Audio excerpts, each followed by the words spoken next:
Thank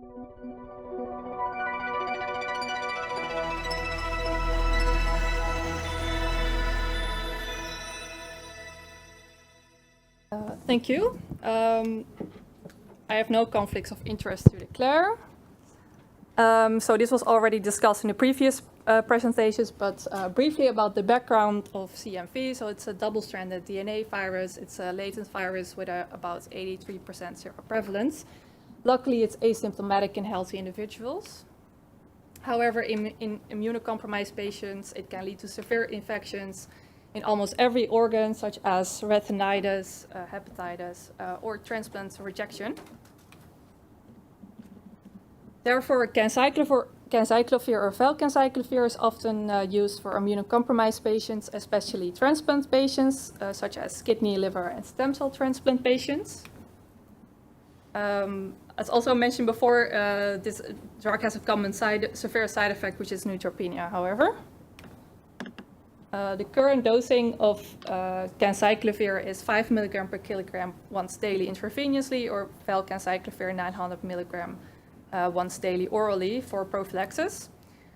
This drug is renally cleared for 80%, and therefore the dose is adjusted based on eGFR. However, there are some concerns with the current dosing regimens. As I mentioned before by the ONIC data, there's a slow decline of viral load seen on standard dosing regimens.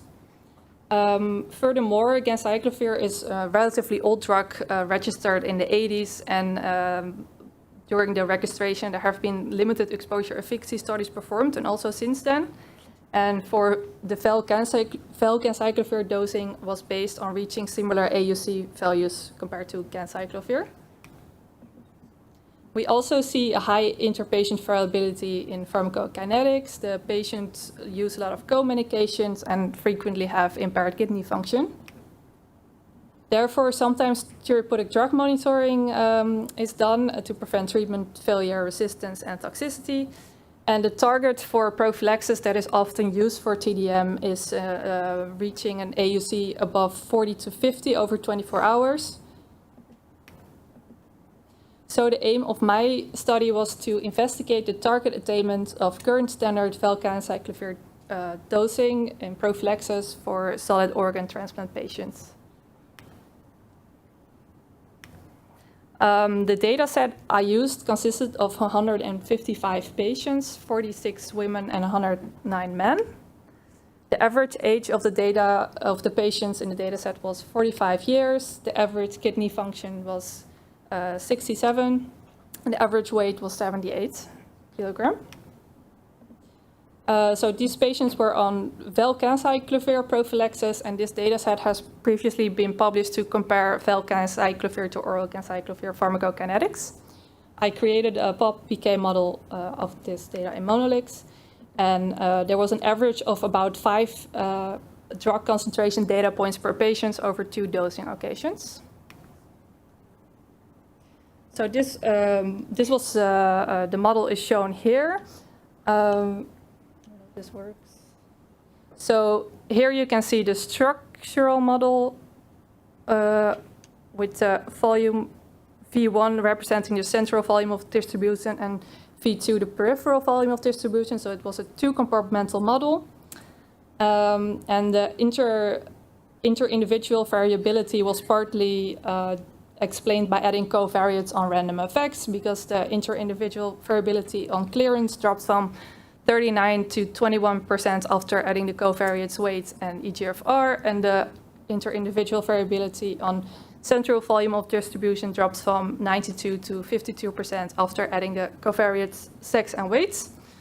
So this could explain a bit of the inter-individual variability, but there's still some left, so this is why therapeutic drug monitoring is potentially a good idea for this drug, and the error model used was proportional.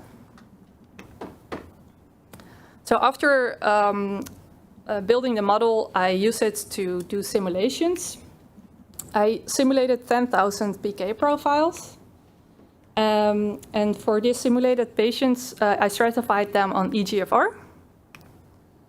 And then for each patient group, I simulated these 4 dosing regimens as you can see here, this is what the recommended dose regimen is per kidney function according to the summary of product characteristics. But I simulated each dosing regimen for each EGFR group. And then I calculated what the target attainment was of reaching AUC above 40 over 24 hours after simulating steady states. So these are the results of my simulation. So you can see on the x-axis the stratified EGFR patient groups. In the different colors represent the different dosing regimens, and the y-axis is the percentage of target attainments. And the red outline boxes represent the dose regimen that's the advised dose regimen for that patient group. So, for example, as you can see here, for the group with an EGFR of 60 to 90, the target attainment was 83%, so that is still relatively high. However, as you can see, for the patient group above 90 with the same dose regimen, the target attainment is already much lower, which is 50%. And if you look at the patient groups below 60, the target attainment is even lower, about 28% for 40 to 60, and below 40 even lower than 1%.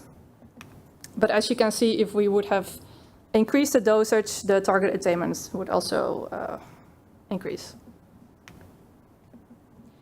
So the conclusion is that according to my POP-PK model, there's a poor target attainment of reaching the AUC above 40 target for EGFRs below 60 and above 90. However, there is a limitation to this model because the original data sets consisted of very limited patients who had EGFR below 25. So for that patient group, this model might not be entirely reliable. Furthermore, as Annegrethe mentioned in her talk, the target of AUC above 40 to 50 might have some limitations, and we might need to look for a better improved target. So therefore, more exposure efficacy studies need to be done.